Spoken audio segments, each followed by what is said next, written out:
empezamos a ver nuestro tema de la mecánica.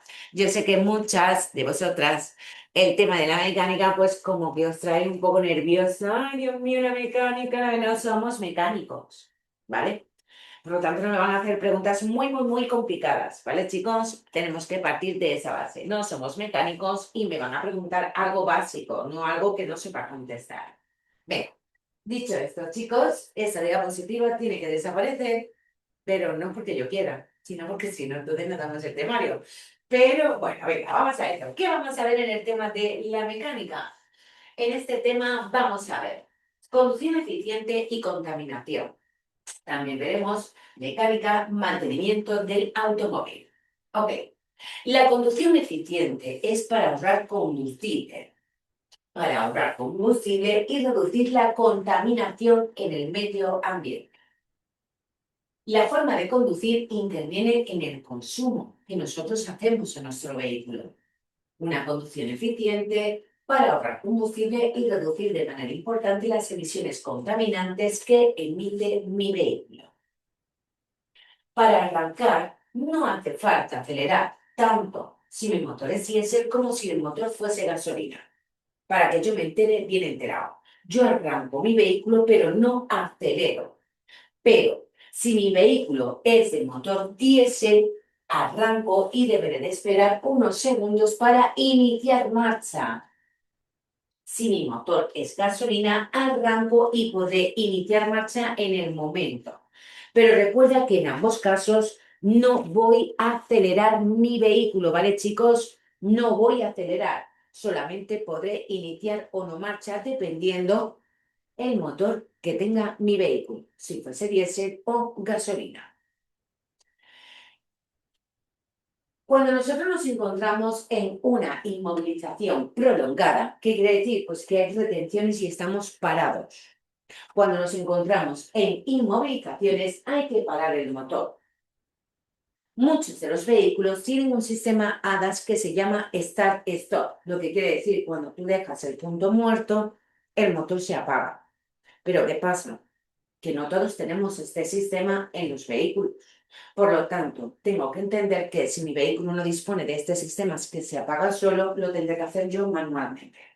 ¿Cuándo voy a parar el motor? En las inmovilizaciones prolongadas. ¿Para qué? Para que no esté funcionando el motor y cree contaminación al medio ambiente.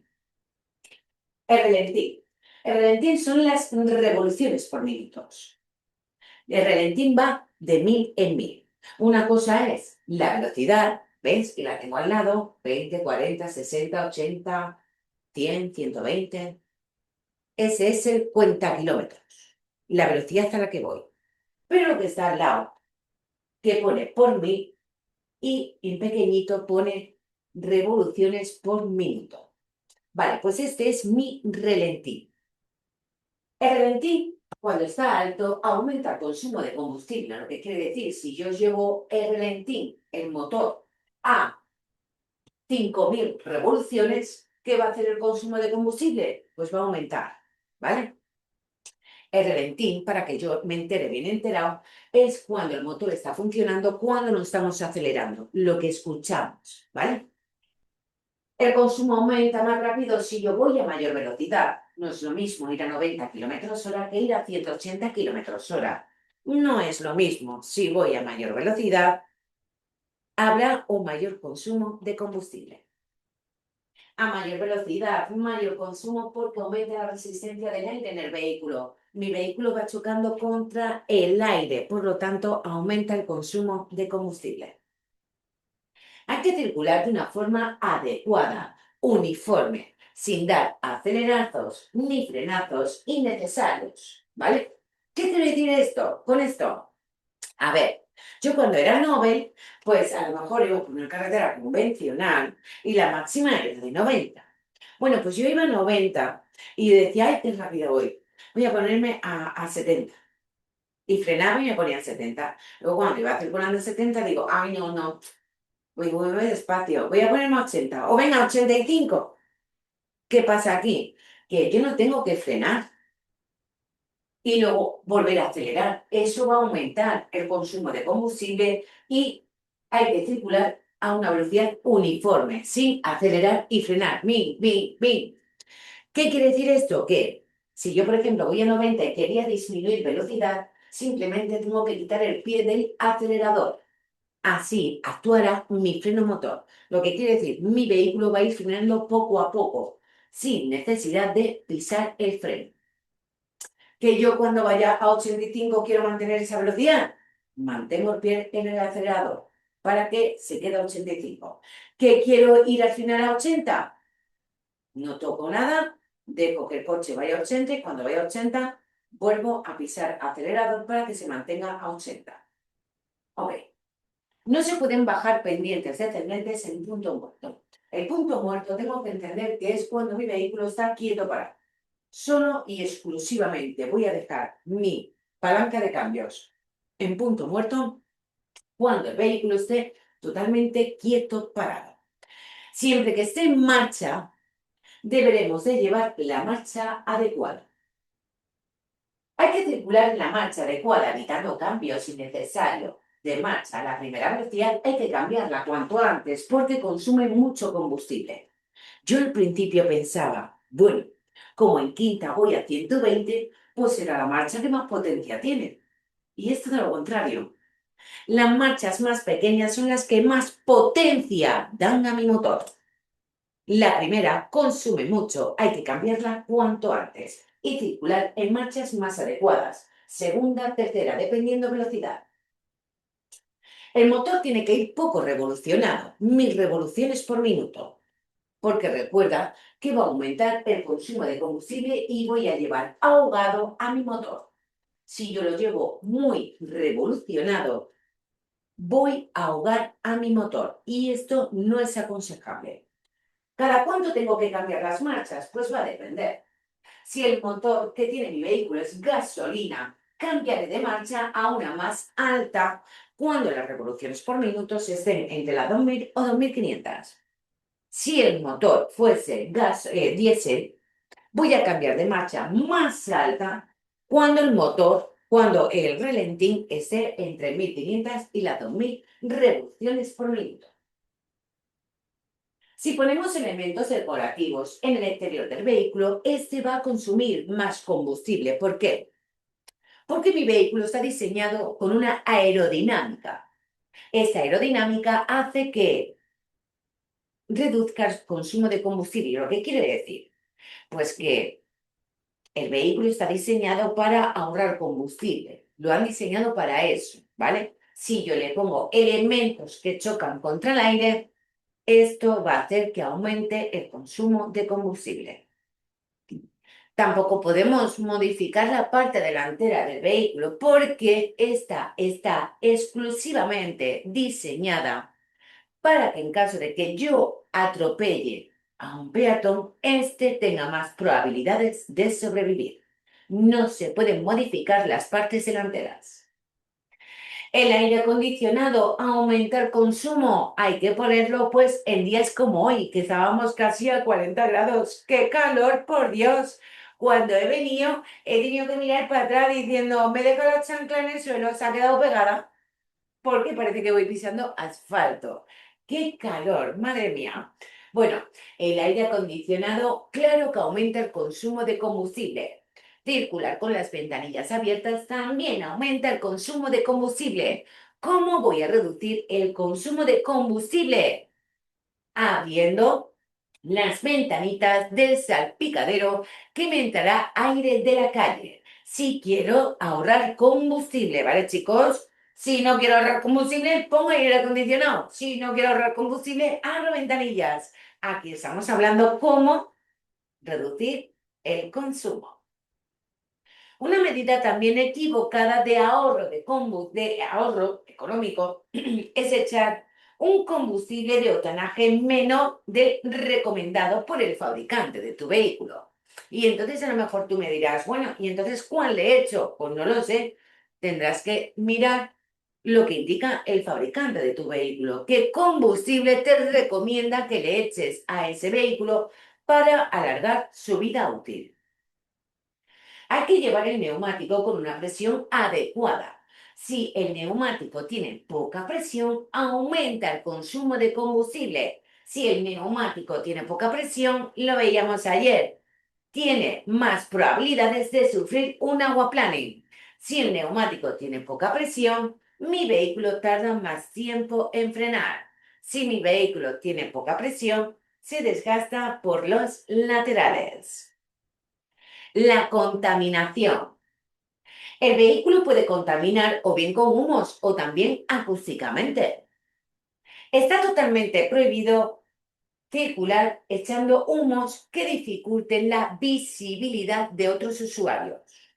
Si yo veo que mi vehículo echa mucho humo, recuerda que está totalmente prohibido. Los humos que puede echar mi vehículo puede ser negro, azulado o también blanco.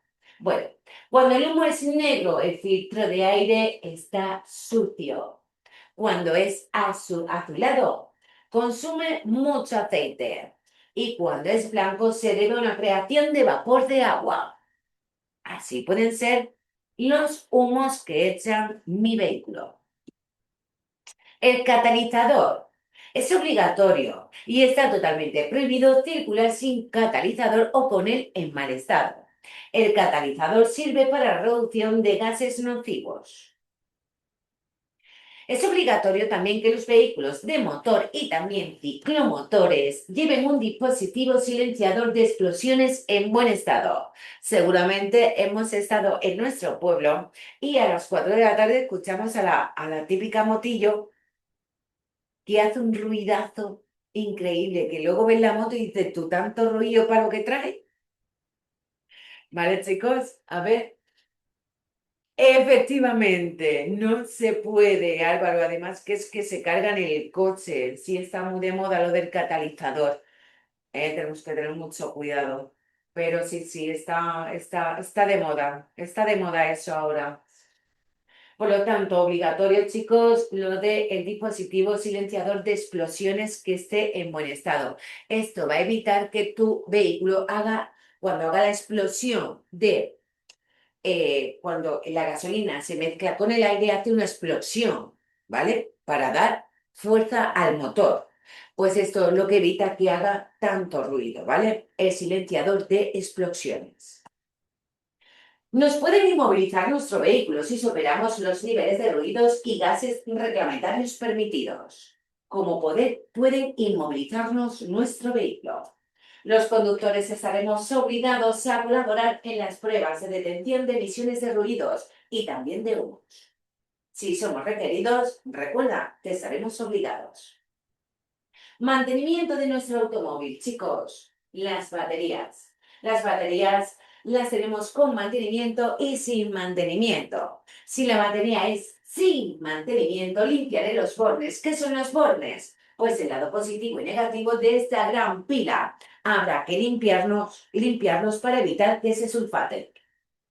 Cuando la batería es sin mantenimiento, además de limpiar y emplazar los bornes, tendré que vigilar el nivel de electrolito y si faltara líquido que le añado agua destilada. Vale. Las baterías. Si el vehículo no tiene carga, nuestro vehículo no va a arrancar y se va a encender el testigo de lo que le falta a tu coche. Batería. El sistema de encendido, si está en mal estado, que es esta bujía que vemos aquí, este va a hacer que aumente el consumo de combustible. Hay que vigilar el nivel de aceite. Para mi vehículo es como sangre para mis venas. Solamente hay que ver la mano de un mecánico. ¿Este mecánico? No, este sí. Solamente hay que verle las manos, ¿vale? Vale. Cuando nosotros hablamos del aceite, todas las piezas, ¿habéis visto alguna vez un motor funcionando? Cuando han abierto el capó y el coche está arrancado, ¿cómo está el motor? Tu, tu, tu, tu, tu, tu, tu, tu, tu, se mueve todo el rato. O sea, es con pleno movimiento. Entonces, ¿qué pasa? Que las piezas se van moviendo, todas las piezas del motor se mueven. Si esas no están lubricadas con el roce, se parten. ¿Vale? Por eso el nivel de aceite es súper importante. ¿Cómo voy a vigilar el nivel de aceite? Frecuentemente.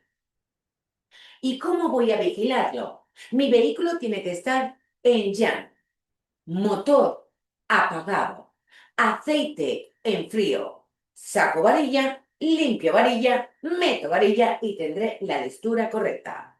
Tendrán que estar entre las marcas del máximo y el mínimo. Siempre, todos los líquidos deberán de estar entre las marcas del máximo y el mínimo.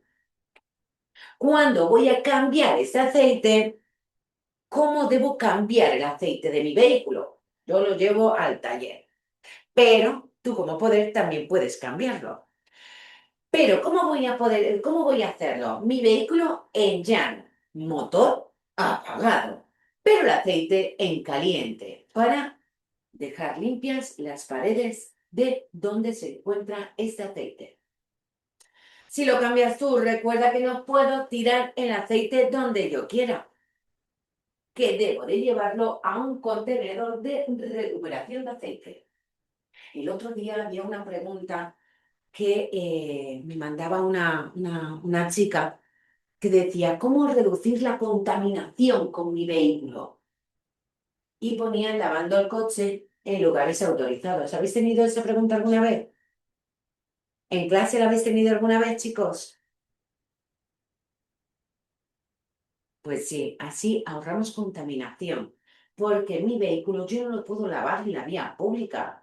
Debo de lavarlo en sitios habilitados para hacer ese lavado. Yo no puedo coger un cubo, una, mm, una bayeta y triqui, tri, triqui, tri, triqui, tri. Al igual que tampoco puedo echar el cubo de la fregona, yo no puedo echarlo tampoco en la cena con sus detergentes y demás. No puedo tampoco, estoy contaminando. ¿Vale? Pepi, Dime, una pregunta. ¿Eso está prohibido o no se puede hacer y ya está? está prohibido. Prohibido, prohibido lavar tu coche en la vía pública. Otra Mm. cosa es que tú, por ejemplo, tengas tu propia casa y dentro de tu casa, en tu garaje, tú lo limpies. Ahí tú no estás en la vía pública, estás en tu terreno. Vale, Pero si estás en la vía pública, está totalmente prohibido. vale, gracias. El aceite lubrica mejor cuando el motor está en caliente. Es cuando el aceite lubrica mucho mejor, cuando el motor está caliente. El filtro de aire hay que cambiarlo cuando lo indique nuestro manual. Cuando indique el manual, entonces cambiaré este filtro de aire. El mantenimiento del automóvil, chicos, las revisiones, hay que seguir los consejos del manual de mi vehículo, del fabricante de este, que es el que me va a indicar cómo alargar la vida útil de mi coche. Ok. ¿Cuándo hay que revisar el filtro de aire? Periódicamente, teniendo en cuenta que se ensucia más en verano que en invierno. ¿Cuándo hay que sustituir el filtro de combustible? Cuando lo indique el fabricante del vehículo. El filtro de aire limpia el aire cuando se mezcla con el combustible. Este filtro recuerda que se ensucia más en verano que en invierno. La misión principal del líquido refrigerante es enfriar mi motor cuando este coge grandes temperaturas. Mi motor coge grandes temperaturas. Entonces, este líquido, cuando nota que al motor le hace falta, es cuando va hacia él para enfriar nuestro motor. Ok. Hay que usar un anticongelante adecuado, tanto en invierno como en verano, para evitar la corrosión del motor. Comprobar la dirección. No debe estar ni demasiado dura ni demasiado blanda. También deberemos de comprobar la dirección.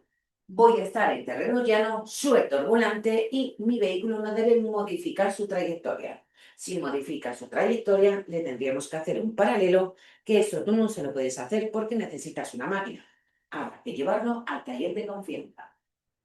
Una dirección asistida progresiva permite un control más preciso de nuestro vehículo.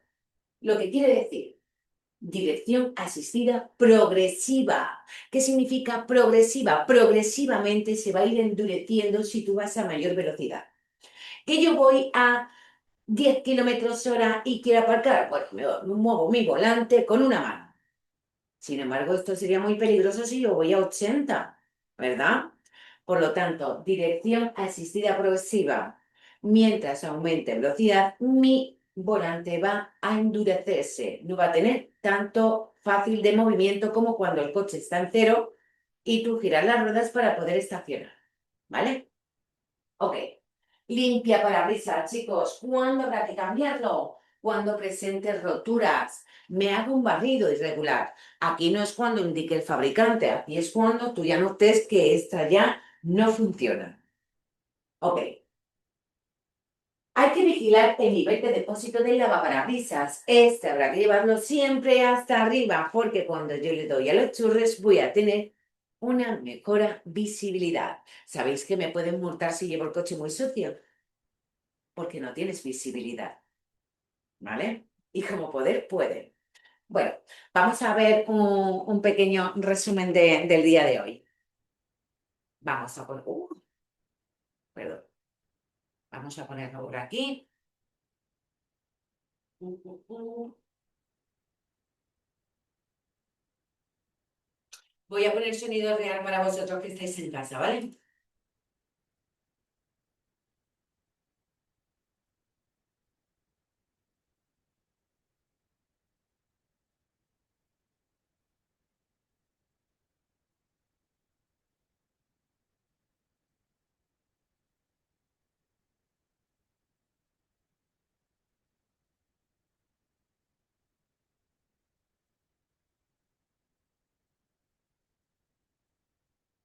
Hola, hoy vamos a ver parte de la mecánica de nuestro vehículo. Nos vamos a centrar en los neumáticos. Importante, es aquello que nos mantiene bien pegado a las asfalto. ¿Qué tenemos que saber de los neumáticos? Pues cuál es su función. La principal, hacer que el vehículo se mueva. ¿Y eso cómo lo hacemos? Porque en el motor se va a producir un movimiento. Hay un pistón que está continuamente subiendo o bajando. Es un movimiento lineal. Ese movimiento lineal se va a convertir en giratorio y ese movimiento giratorio se va a transmitir a las ruedas. Normalmente el movimiento del motor no se transmite a las cuatro ruedas. En algunos vehículos los fabricantes lo hacen de forma que el movimiento del motor vaya a las ruedas delanteras. Estas van a ser las ruedas motrices. Se dice que el vehículo es de tracción delantera.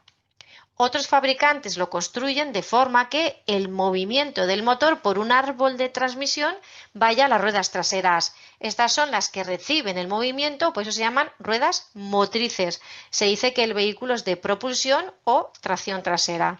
Y por último tenemos los 4x4, que se llaman así porque las cuatro ruedas son motrices, es decir, que el movimiento del motor se va a transmitir a las cuatro ruedas. También se llaman de tracción total. En la siguiente imagen vamos a ver muy bien representado lo que acabamos de explicar. El vehículo del medio es un vehículo de tracción total. Las cuatro ruedas van a ser motrices, las cuatro ruedas reciben el movimiento del motor. El de la derecha es de tracción delantera, ¿veis? Las de atrás simplemente se dejan llevar. Y el último caso es de tracción trasera o propulsión, en el que las ruedas motrices van a ser las traseras. Una cosa es las ruedas que reciben el movimiento del motor y otra cosa son las ruedas directrices. Las ruedas que dirigen el vehículo hacia un lado o hacia el otro van a ser las delanteras. Cuando yo muevo el volante son las ruedas que van a girar.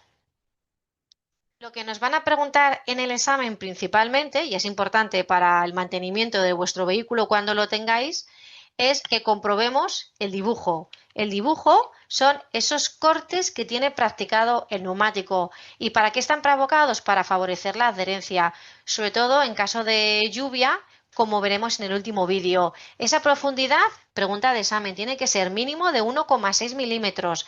A las motos no se les obliga el 1,6, ¿vale? Pero para un turismo es obligatorio mínimo 1,6 milímetros. ¿Eso cómo lo comprobamos? Porque los neumáticos, veis, tienen un testigo. Cuando el neumático está desgastado, ese testigo no se ve, no tiene la profundidad adecuada, deberíamos cambiarlo. Otra manera de comprobar esa profundidad es con una moneda de 1 euro. Si no vemos la parte dorada de abajo, entonces es que tiene la profundidad adecuada. ¿Por qué es importante ese dibujo? Lo que hemos dicho antes, porque el agua va a entrar por estos surcos y se va a evacuar transversalmente, evitando que se produzca el aquaplaning o hidroplaning. Eso es que lo normal es que el coche toque el suelo, pero cuando hay lluvia, al no evacuar el agua, el coche pierde la adherencia porque no toca el asfalto, porque entre ambos se forma una película de agua. Hay una acumulación de agua en el asfalto. ¿Por qué motivo se produce?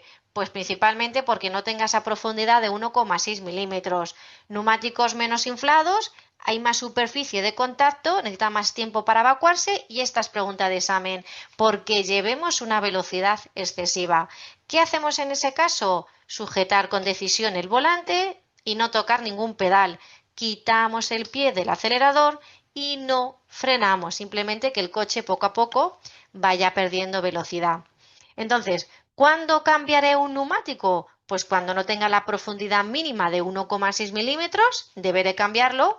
O, por ejemplo, que presente cortes, que presente deformaciones, que esté desgastado, como hemos dicho antes. Y por último, si nuestro neumático tiene más de 5 años, aunque parezca que esté en perfecto estado porque parece que tiene el dibujo correcto, ese neumático pierde sus características, se endurece. Por ese motivo también deberíamos cambiarlo.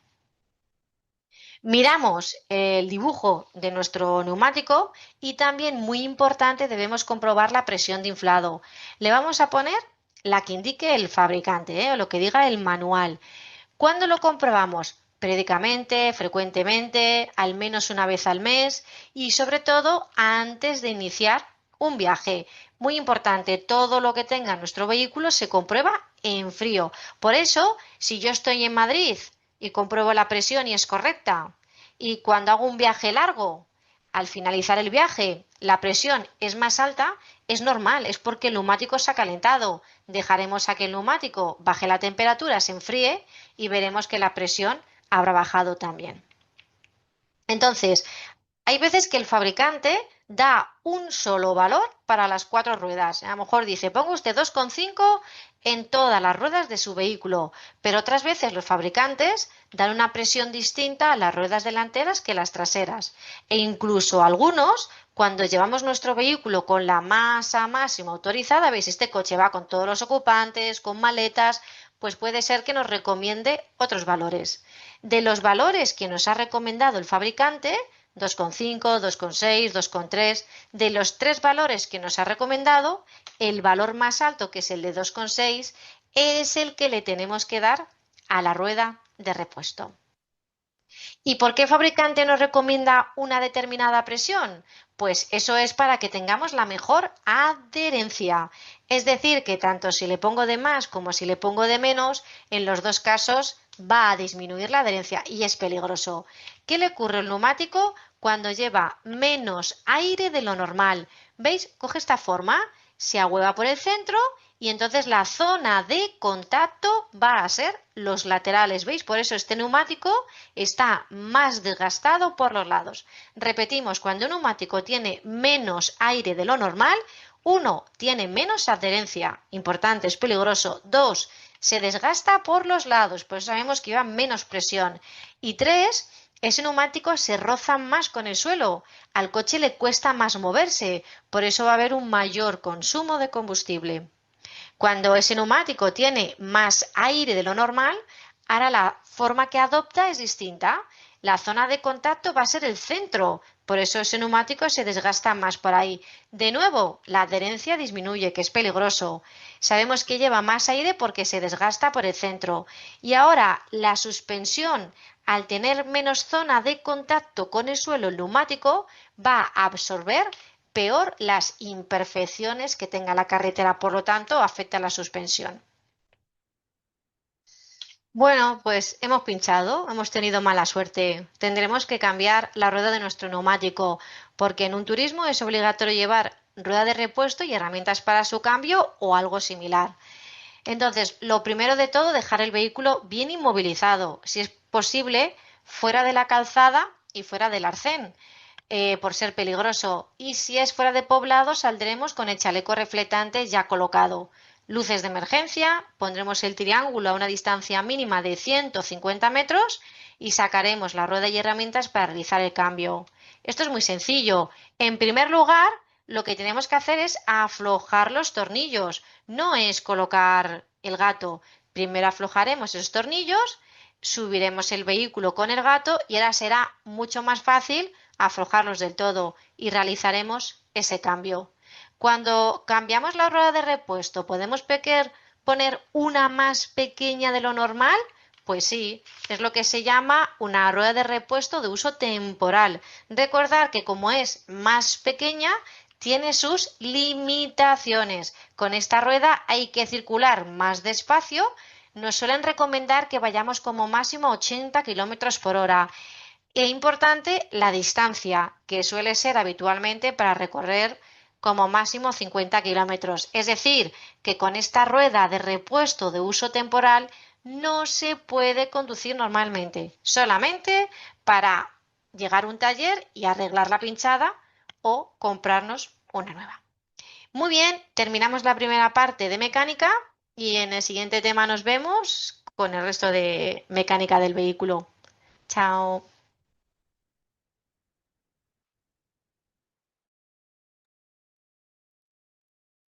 A ver, por aquí que me dice, ¿es obligatorio llevar una rueda de repuesto? Pues va a depender, ¿vale? ¿De qué va a depender? Porque, a ver, tenemos que llevar algo obligatorio, pero este algo obligatorio puede ser un kit de pinchazo, una rueda de uso temporal o una rueda de repuesto. Una de las tres es obligatoria. Pero no estamos obligados a llevar una rueda de repuesto, porque a lo mejor mi vehículo lo que tiene es una rueda de uso temporal. ¿Cómo lo vemos? ¿Todo bien?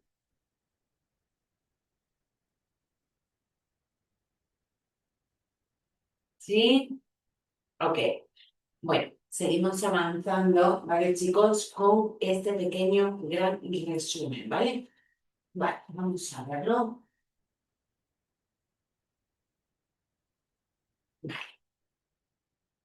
A ver si te... Hola, hoy terminamos con el tema de la mecánica. ¿Cuáles son las revisiones y mantenimientos que tenemos que hacer a las distintas partes de nuestro vehículo? Las partes del motor que hay que revisar, la parte de lubricación, refrigeración, sistema de frenado, batería y por último veremos cuáles son los dispositivos que es obligatorio llevar en nuestro vehículo. Todo esto es importante porque una buena revisión a nuestro vehículo puede hacer que se disminuya el accidente debido al factor vehículo. Es decir, que a veces tenemos un accidente porque el coche no ha frenado bien, pero al final si no ha frenado bien, la culpa ha sido nuestra, a lo mejor por no haber hecho la revisión o porque los neumáticos estaban desgastados. Empezamos por el motor. Hemos visto estos días que en el motor se va a provocar un movimiento de este pistón. Este pistón lo que va a hacer es provocar una aspiración, pues eso es la primera fase que es la admisión, en la que el pistón va a bajar hacia abajo provocando una aspiración en la que va a entrar gasolina y aire. A continuación, el pistón va a subir hacia arriba y va a comprimir la mezcla que hay dentro. Hacemos saltar una chispa y como dentro hay combustible, hay gasolina, esa chispa con la gasolina va a provocar una explosión y la explosión es la que provoca el movimiento del pistón. El pistón sube y baja y ese movimiento lineal se convierte en giratorio para poder transmitirlo a las ruedas. Recordar, hay un movimiento que es la admisión, una compresión, una combustión. Está continuamente haciendo este movimiento. En la admisión lo que va a entrar es aire y también lo que va a entrar es combustible. Entonces, ese aire y ese combustible es muy importante que entre limpio. Por eso, el aire antes de entrar en el motor se va a hacer pasar por un filtro, el filtro del aire que hay que cambiarlo frecuentemente, periódicamente. Y el combustible antes de entrar en el motor también se va a hacer pasar por un filtro. Es el filtro del combustible que debemos cambiarlo periódicamente. El motor tiene que estar lubricado porque hay piezas metálicas que están continuamente rozándose. Si se tocasen directamente habría un desgaste prematuro de las piezas. Además que dentro del motor se alcanzan temperaturas muy altas por esas explosiones. Las piezas metálicas a altas temperaturas al estar en contacto directo se podrían fundir entre ellas y el motor se griparía. Por ese motivo, entre las piezas metálicas vamos a poner aceite. Es la manera de lubricarlo. Como vemos en el vídeo, queda aquí a continuación, ¿ves? Hay unas piezas que están moviéndose. Entonces lo que vamos a hacer es que vamos a dejar aquí en la parte inferior, es donde vamos a dejar el aceite. Lo pone cárter del aceite. Ese aceite lo vamos a hacer pasar por unas tuberías. ¿Cómo? Porque hay una bomba del aceite. Es la que se va a encargar de mover el aceite por todas las tuberías. Las tuberías hay algunas que son gruesas, pero otras son muy finitas. Entonces, si el aceite que está en el cárter está sucio, porque tenga hollín o pequeñas virutas metálicas, y pasa sucio por las tuberías, lo obstruiría. Por ese motivo, el aceite hay que hacerlo pasar por un filtro, que luego veremos a continuación que tenemos que cambiarlo. Entonces, veis, aquí hay un movimiento. En la parte inferior es donde se va a depositar ese aceite. Así se lubrican las partes inferiores y también hay orificios por donde va a salir ese aceite. ¿Veis? Lo hacemos pasar por esas canalizaciones a la parte superior. Y así es como se lubrican las partes superiores del motor. Y de nuevo, pues vuelve a bajar a la parte inferior. Donde está depositado es el cárter. ¿Cuál va a ser el mantenimiento que tenemos del sistema de lubricación? Pues debemos comprobar que ahí tenemos aceite, ¿vale? Todos los líquidos que tiene nuestro vehículo debemos comprobarlos. ¿Cómo lo vamos a hacer? A través de la varilla que tiene nuestro vehículo abriendo el capó. Esto debemos comprobarlo en frío, y en un terreno llano. Sacamos la varilla, la limpiamos y la volvemos a meter. Y esa varilla debe estar manchada entre el máximo y el mínimo. Hay dos niveles, máximo y mínimo, es decir, ni por debajo del mínimo ni por encima del máximo. Otra manera de comprobarlo es con el testigo del aceite, pero eso ya es en caso grave, significa que no habría aceite y entonces el motor se podría gripar. El aceite hay que comprobarlo en frío y como se ensucia, pues el aceite también tenemos que cambiarlo. Se cambia periódicamente el aceite y también tenemos que cambiar el filtro del aceite, siempre es periódicamente, frecuentemente o cuando indique el fabricante. ¿Qué más líquidos tiene nuestro vehículo? Pues el líquido que se encarga de enfriar el motor. Hemos visto que en el motor se alcanzan temperaturas muy altas. Por ese motivo, algunos vehículos se pueden enfriar con el aire, como motocicletas, pero en un coche, como está envuelto de carrocería, lo vamos a hacer con el líquido refrigerante. Ahí donde está el líquido, ese depósito se llama vaso de expansión. Ese líquido lo vamos a hacer mover por todas las partes del motor. De nuevo, como en el caso del aceite, hay una bomba. Hay una bomba que va a impulsar que ese líquido refrigerante se mueva por todas las canalizaciones que hay. Y hay un sensor de temperatura que va a detectar la temperatura que tiene el motor. Cuando detecta que la temperatura es elevada a través del termostato, pues va a permitir que ese líquido refrigerante pase por todas las piezas para enfriarlo. Una vez que el líquido se calienta, lo hacemos pasar por un radiador que tiene delante un ventilador para que lo vuelva a enfriar. Es un paso continuo de enfrío, caliente, es un intercambio de temperaturas. Es importante que la temperatura se mantenga porque si no eso puede provocar la avería de nuestro vehículo. Lo veríamos porque hay un testigo que nos indica que la temperatura es elevada. ¿Veis? El coche deja de funcionar. ¿Cuál va a ser el mantenimiento del sistema de refrigeración? Pues verificar el testigo. Pero lo mejor de todo no es esperar a que se encienda, sino que debemos comprobar el nivel en el vaso de expansión. Y si ese nivel es bajo, lo que tendremos que hacer es echarle líquido refrigerante, que en invierno a este líquido también le podemos echar líquido anticongelante. Entonces, ¿ves? Comprobamos todos los líquidos de nuestro vehículo, se comprueban. Igual tiene un máximo y un mínimo, pues comprobamos el nivel de líquido refrigerante, se comprueba en frío y este líquido pues también debemos cambiarlo periódicamente cuando indique el fabricante. Este líquido, que es el refrigerante, le podemos añadir el líquido anticongelante. Sistema de frenado. ¿Cuáles son los frenos que tiene nuestro vehículo? Pues el primero, el que todos conocemos, el freno de pie, que se llama freno de servicio. Ese freno actúa sobre las 4 ruedas. ¿Qué más frenos tenemos? El freno de estacionamiento, porque normalmente se utiliza cuando estacionamos. Es el freno de mano. Ese freno solamente va a actuar sobre las ruedas traseras. Y luego tenemos el freno más importante, que es el freno motor. ¿Y ese cuál es? Pues es tan sencillo como quitar el pie del acelerador. Si yo quito el pie del acelerador, el velocímetro poco a poco irá bajando de velocidad. Muy importante utilizar este freno. ¿Por qué? Porque al no utilizar el pie del acelerador, no gastamos gasolina. Y además, al no utilizar el freno de servicio, no hay un desgaste de estas piezas. El freno motor se puede utilizar quitando el pie del acelerador o también utilizando marchas más cortas.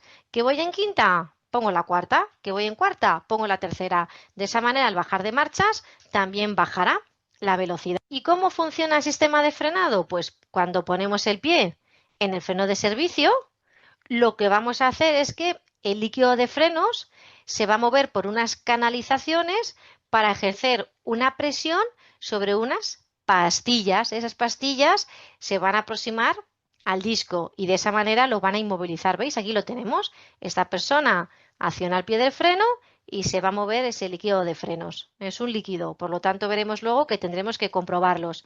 Y veis, de esa manera aquí tenemos el freno de disco que está girando, las pastillas se aproximan y de esa manera lo inmovilizan. Ahí tenemos esas pastillas agarrando el disco. Entonces, de nuevo, ¿qué tenemos que hacer con el sistema de frenado? Pues uno, comprobar el líquido de frenos. Está en un depósito y debemos comprobar que esté entre el máximo y el mínimo. Y Todos los niveles de nuestro vehículo estarán entre las medidas del máximo y el mínimo, ¿vale, chicos? Bueno, mañana terminaremos este tema y también el tema número 10, ¿vale, chicos? Ya ultimando todos y cada uno de nuestros temas. Espero que paséis muy buena tarde, chicos, y mañana volvemos a terminar todos y cada uno de nuestros bloques. Bloque 1, bloque 2 y bloque 3. Un beso. Hasta mañana.